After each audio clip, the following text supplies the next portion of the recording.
Hi guys, and welcome back to my channel. If you're new here, my name is Mary and I post every Wednesday and Sunday here on my channel at 11 a.m. Eastern Standard Time. So make sure you definitely subscribe down below so that you never miss another video from me. I forgot how good Fanta is. Today is like the first day in a long time that I've actually like done my makeup like fully, not just like the tiny bit of makeup I have been doing. And my eyebrows look so dark because my hair is like completely blonde now. And it's just really weird to me. Anyways, as you can tell by the title of today's video, we are doing a girl talk video. So basically, we're gonna be talking about all things, if you're a female, a woman, coming of age, going through life. I don't really know what I'm saying at this point. Basically, I'm just gonna be answering the questions that you guys sent me on Instagram. I asked you over on Instagram what kind of stuff you wanted me to talk about in this video, and you guys sent me some stuff. So we're gonna be answering those questions in today's video. But the catch of this video today, this is my very first collaboration here on this channel, and I am so freaking excited about this. I can't even tell you guys. This video is in collaboration with Julia Nichman. I'm gonna put her YouTube channel right here. Julia is a 22-year-old lifestyle, wellness, that kind of content YouTuber. She's based out of Pittsburgh. She is just such an awesome person. We kind of got to talking on Instagram, and we decided that we wanted to do a collaboration together, and she's just such an amazing person, and I am so excited that she's the first person that I'm doing this collaboration with. So we're doing part 1 here on my channel, and then we're gonna do part 2 on her channel. So I will have her channel, the part 2 video, and her Instagram all linked down below, so make sure you go check her out. She is awesome. She does some great food stuff and wellness and just some daily vlogs and lifestyle and just like some really awesome content. So definitely go check her out, and definitely go make sure you watch the part 2 to this video when you're done watching this one. I'll make sure you comment and tell her that you came from my channel. And if you are on this video from her channel, hello, welcome. Please come be a part of the family. I'm so excited to have you guys here. We are on our way to 5,000 subscribers. That is our next goal, and if you want to help be a part of that, then definitely subscribe down below. I am so excited to have that. Is I think everything that I wanted to say before we get into this video. So without further ado, let's start answering some questions. The first question that I got says, what to do when you have a crush but parents don't allow you to date? P.S. I love you. I love you too. So this is something that I personally never really had to deal with because my parents were always kind of okay with me dating, like in elementary school and middle school. Obviously I don't really count that as like dating, and they weren't like genuine relationships, and like, you know, like you're not really dating, you just kind of say that you're dating and like sit together at lunch and play at recess together or whatever. But my parents never really had an age limit where it was like you have to be, you know, 16 before you can start dating. They always were just kind of okay with it because they knew that it didn't mean anything, and they definitely made sure that I knew, and that I knew the real intent behind dating somebody and the real like meaning and like what we believe is like the reason for dating and whatnot. So I personally never had to deal with this, but I did, however, have friends and guys that I liked when I was younger that did have to deal with this. And one in particular was, actually I had two. I had one in elementary school and one in middle school. But to answer your question, what you should do if your parents are like that, I mean, really my personal advice would just to be to go to them and try to have like an open discussion and be like, listen, like give your perspective on why you think you should be allowed to date, or why you really want to date this one particular person. Then be like, listen, I really like this guy or girl, or you know, whoever. I really like this person, and you know, I think he might like me back or she might like me back,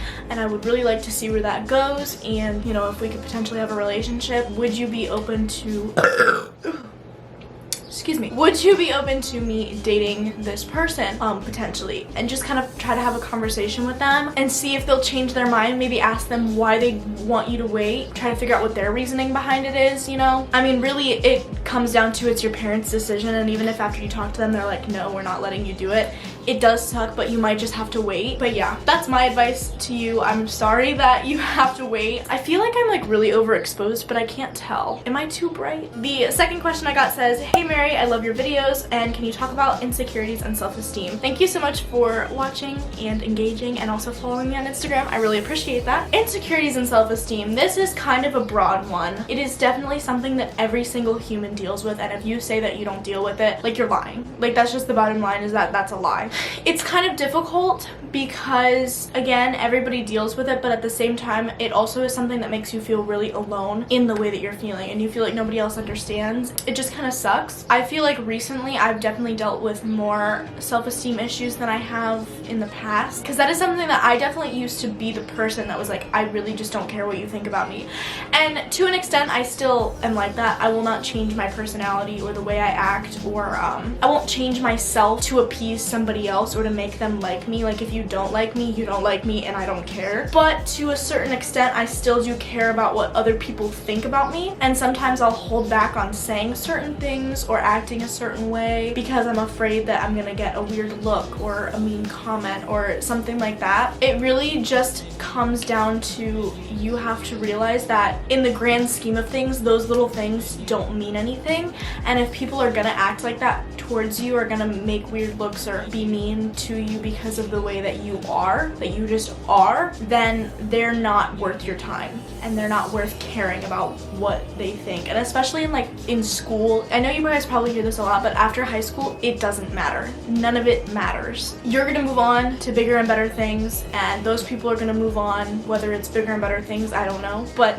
those people are gonna move on, and nobody's gonna be thinking about those things in high school, but they're not gonna look back on the day that, you know, your hair looked bad, or the day that you said something stupid in class or whatever. They're not gonna look back on that and be like, oh, do you remember that? That was so weird, and like, she was so weird and whatnot, and like, I really didn't like her. Even with like starting my YouTube channel, there was a lot of insecurity there. It took me a long time to actually start this channel because I was really afraid of what other people were gonna think. I wanted to start a YouTube channel in elementary school, and obviously I'm really glad that I didn't do that because it probably would have been bad, but I wanted to start it since then. Like, since like 4th or 5th grade, I've wanted to start a YouTube channel, and I waited this long because I was so afraid of what other people were gonna think, and I was afraid of being small. I was afraid of only having a couple hundred subscribers and people being like, wow, you suck, and making fun of it and saying stuff to me about it at school and stuff like that. And then one day I was just like, why do I care? Like, why does it matter to me what they think about what I love? Because I love YouTube. I love what I do. I really do think this is like way overexposed.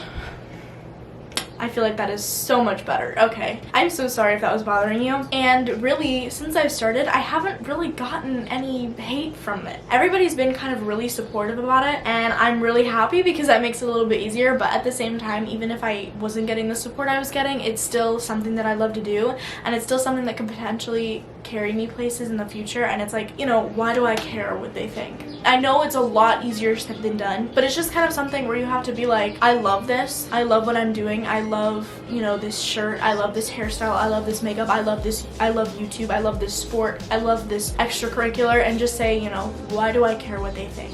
But I just want you guys to know that you guys are not alone, and especially I feel like as people on YouTube, people tend to think that we have no insecurities and that we just have like these perfect lives and everything is so good for us. I'm here to tell you that is 100% not true. I have more insecurities than I think I could probably count, like physical, personality wise, like all kinds of things, and it's difficult. It's really difficult. There's a lot of days when I just don't feel good about myself. Another question that I got is, when did you get your first period? I got mine in the 7th grade. So I got my first period the summer before my freshman year of high school. I think that's a pretty average time. I don't think that's super early, and I don't think that that's super late, but just know that anytime you get your period is the right time, because that's when your body said that you are ready to now have a period. So if you get yours super early, like I'd say 7th grade, that's pretty early. Like early middle school, that's pretty early to get a period. And if that's the case and you got your period that early, that's awesome. I mean, you get a little bit more experience before going into high school and having to deal with it in high school. So don't think that because you got your period in like 6th or 7th grade, or you didn't get your period till your senior year of high school, that there's something wrong with you, because there's not. And honestly, if you haven't gotten yours yet and you're like, oh, hey, like, what is taking so long? Like, why? Like, I really want to get it. No, you don't. I promise you that you don't want to get it. It is such a pain. So the longest you can go without, obviously you don't have a choice, but the longer that you can go without getting it, the better, because it's really just gonna suck once you do get it, and you're gonna have to deal with it for your literally almost your entire life. So just enjoy the time that you don't have to deal with it while you have it. This one says, a scary period story. Also, I miss you. I miss you too. I think it's been literally like 3 years since I've seen this person. I'm not saying anybody's name because I don't know if anybody wants to be like included in the video or not. I didn't really put a disclaimer or anything, so I'm just gonna leave everyone out. So, a scary period story. I think my worst period story by far had to have been You know what? Now that I'm thinking about it, I think I actually got my period the summer before my 8th grade year, not my freshman year. This story happened in 8th grade. So I got that wrong. I was in my American history class, and I had that class with 2 of my close friends at the time, and we were just, you know, we were just sitting there. It was a normal day. I was on my period, and it was towards the end of the day. I think that was our like last period of the day. I don't really remember if like I felt like I had bled through everything or if one of my friends had like noticed. I don't remember exactly how it happened. All I know is that I bled through everything onto the chair.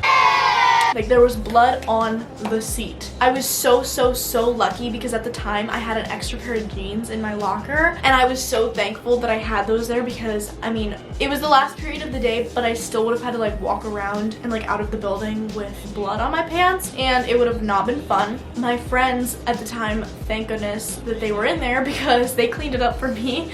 Oh my gosh, on the chair, because I had to go to the bathroom and figure out what the heck to do. But it was just super embarrassing because I still don't know if anybody else in the class like realized what had happened, and if they did, ooh, like that's embarrassing. I don't know, you know, like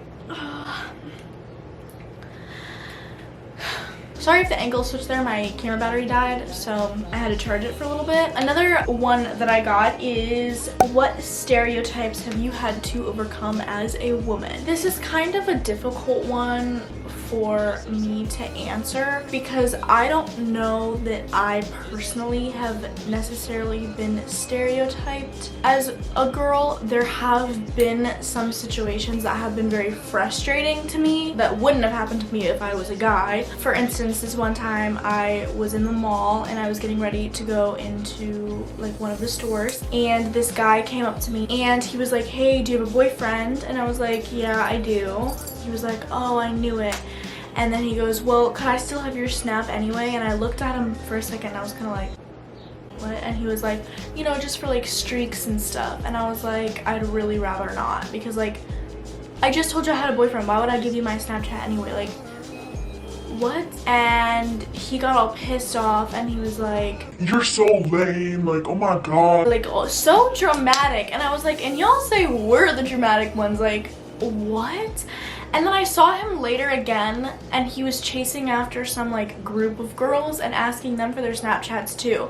And that's just kind of really frustrating, and especially like if you ask, like, why even ask if I have a boyfriend if you're just gonna like ask for my Snapchat anyways? You know what I mean? Like, that's so stupid. I told you I have a boyfriend, so why would you ask for my Snapchat? And then when I say no, get mad.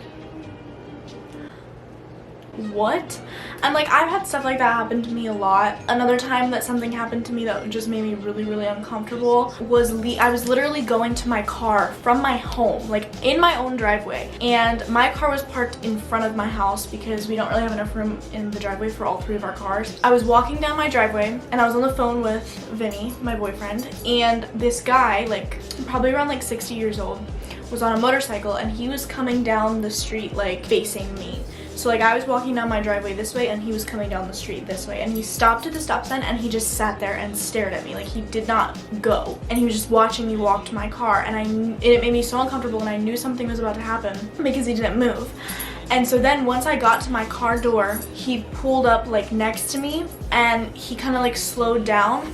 And he looked at me and he went, "Nice shorts," and made the most disgusting face that I literally cannot even describe to you. I can't replicate it. I can't describe it. It was just disgusting. Do y'all see that? He just climbs up on the pillows like he owns the place. Anyway, the most disgusting face ever, and then just rides away. And I literally just sat there in shock. I was like, and like, I was not wearing any makeup. I was looking rough. And what I mean by that is, like, when I wear makeup, I could probably pass for like over 18 or like over 20, maybe. Like, not over 20, but like maybe 19, 20-ish.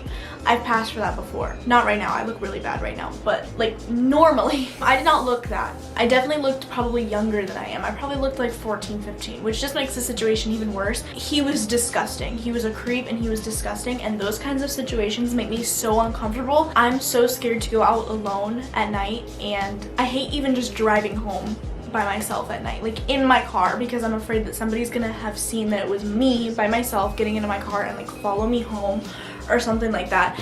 And so it's like those kinds of things. So I don't know that I've never, like, I don't know that I've ever specifically been stereotyped personally. It's like those types of things that really bother me because I feel like I have no control over that. And like the question said how to overcome it or whatever. I don't know. That's something that I really can't answer. That's something that I feel like a lot of young girls feel unsafe by and feel uncomfortable by. And it's really disheartening, and it really sucks that like that's something that we have to worry about, like that there's those people in the world that like make us have to feel that way. I don't really know what to do about it. And honestly, it's even worse too when you put yourself out there on the internet, which I understand that like I'm taking that risk, but it just kind of amplifies that uncomfortableness that you already feel as a young girl. If anybody has an answer, please let me know in the comments, because I would love to not be afraid of those things anymore. Another one I got that just says body image issues. This is obviously something that I feel like probably 99% of females or 100% of females can probably relate to. This kind of goes along with like insecurities and stuff that I already talked about. Body image issues are a very difficult thing to cope with because most people don't have the means to change those things about themselves that they don't like. I don't have the means to get a nose job if I wanted to, or a boob job if I wanted to. And I feel like most people don't have the means to do that. That's not like a practical fix for things that you don't like about yourself. Could you not? So that's not like a practical fix. Like it's not like a, oh, if you don't like something about yourself, like change it. Like it's hard because those things can be expensive. It's one of those things where you have to learn to love yourself. It's not easy. I mean, I don't completely love the way that I look. I used to really hate my body type. I really used to hate that I was like kind of lanky. Like I was really skinny and lanky, and I didn't like it. I didn't have a butt. I don't have any boobs. I had like no meat on my bones, and I just felt really not good about myself ever. I felt like guys didn't think that I was attractive because I was like a stick figure and I was tall and, like I said, like kind of lanky, and I just felt really awkward. And one of the people that I really look up to is Taylor Swift. If you guys don't know, I'm a huge Taylor Swift stan. I am a Swiftie all the way. I've loved her since I was like 5, and I started really looking at like pictures of her, and she had the same body type. She had that really tall, skinny, lanky like figure, and it really comforted me like seeing that somebody who I thought was gorgeous and, you know, successful and talented and all of these things had the same body type as me, and I kind of took comfort in that. Now, if you are also a Taylor Swift stan or know anything about her, she actually had an eating disorder, which I didn't know about until Miss Americana came out, and she wouldn't eat, and that's why she was that skinny.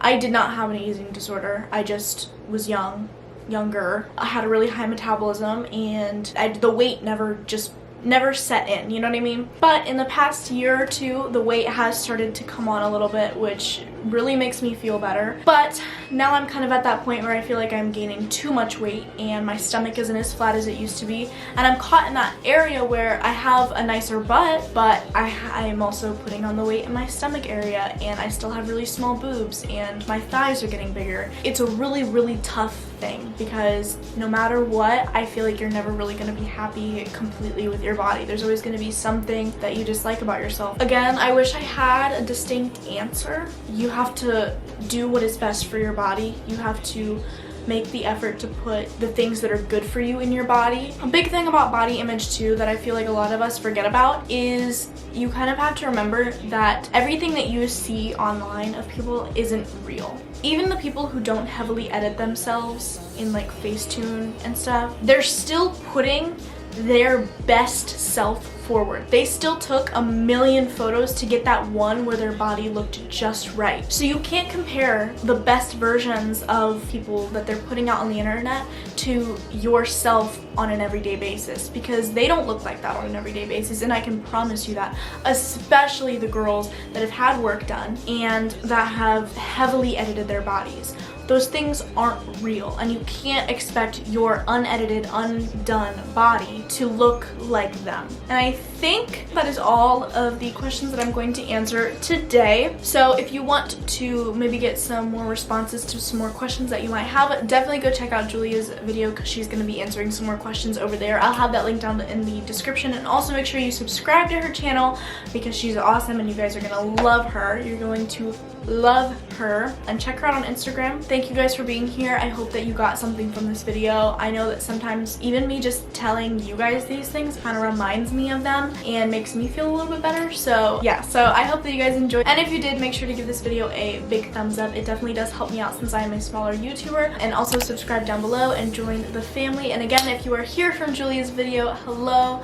I am so excited to have you. Make sure you comment down below anything you want. If you liked the video, what other videos you want to see, if you turned on the post notifications, anything you feel. I love hearing from you guys. I love talking to you guys, and I respond to all of the comments that I possibly can. Oh, make sure you follow me on Instagram. It's linked down in the description, as well as my Twitter and my Snapchat. So definitely follow me on all my social medias. I really like to interact with you guys on Instagram and on Snapchat. That is everything that I have for you guys today, and I will see you in my next video.